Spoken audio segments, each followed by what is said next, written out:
안녕하세요, 브릿지 조성준입니다. 부동산 침체의 다양한 현상을 여러 차례 소개해 드렸는데요. 가격 하락폭이 점점 커지는 상황에서 거래까지 사라진 지금 사실상 시세를 잡아내기는 요원해졌습니다. 시세 파악이 어려워지자 당국의 보수적인 시세 측정 수준과 급급매 가격이 비슷해지는 아파트까지 나타나고 있습니다. 집값이 떨어지면서 고통을 호소하는 이들도 있고 더 떨어지길 기대하는 사람들도 있을 텐데요. 그런데 이 상황이 누군가에겐 절세의 타이밍이라는 사실 알고 계실까요? 하락장에서 무슨 일이 벌어지고 있는지 브릿지가 알아봤습니다. 지난 9월 26일 서울 송파구 대규모 아파트 단지 전용면적 84제곱미터가 13억 8천만 원에 거래됐습니다. 이 단지의 현재 시세는 19억 원에서 23억 원대에 형성돼 있는데요. 최고 시세와 비교하면 10억 원 가까이 낮게 팔렸습니다. 이달 중에는 전용면적 39제곱미터가 11억 원에 거래됐습니다. 약 1만 가구 육박한 이 단지에서 9월 중 진행된 거래는 이 두 건이 전부였습니다. 39제곱미터가 11억 원인데 84제곱미터가 13억 원대에 팔렸다? 어떻게 생각하시나요?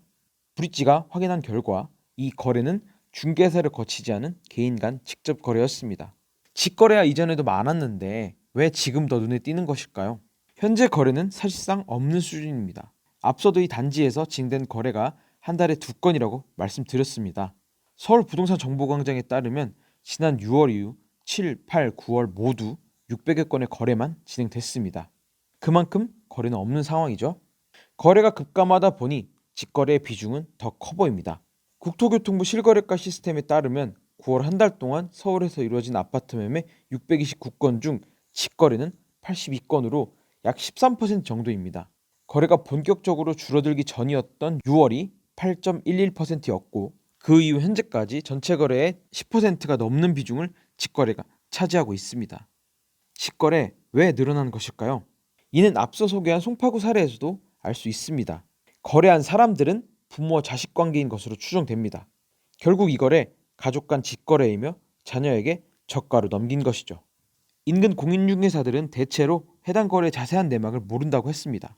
내막은 모르는데 문의는 많아 당황스럽다는 말도 전했죠.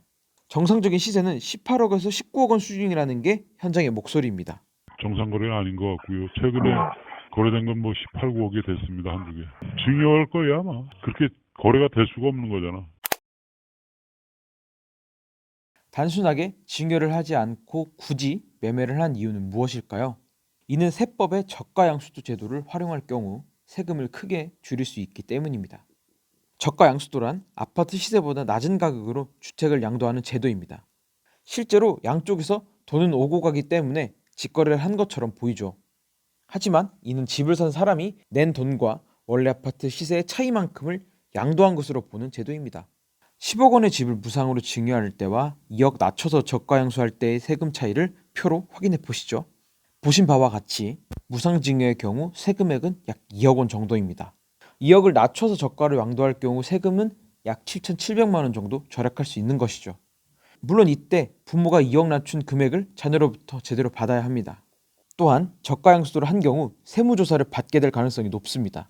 이때 돈을 제대로 받지 않았거나 받은 것처럼 눈속임을 하는 게 적발되면 속인 금액만큼 추가로 가산세를 부담해야 합니다. 그러면 이 절세법을 왜 지금 쓰면 좋다고 하는 걸까요?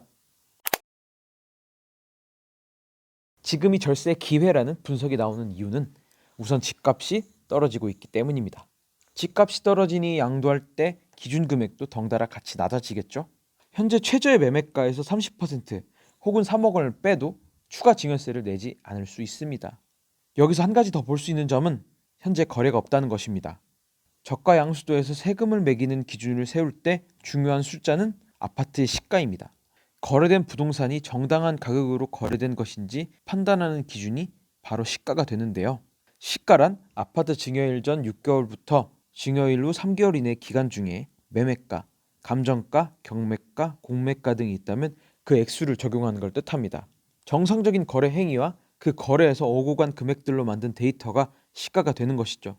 이 데이터가 유의미하려면 일정 수준의 거래가 있어야 할 겁니다. 그런데 지금은 이 거래 시가 말랐습니다. 거래가 없으니 기준이 될 만한 숫자도 찾아보기 어렵고요.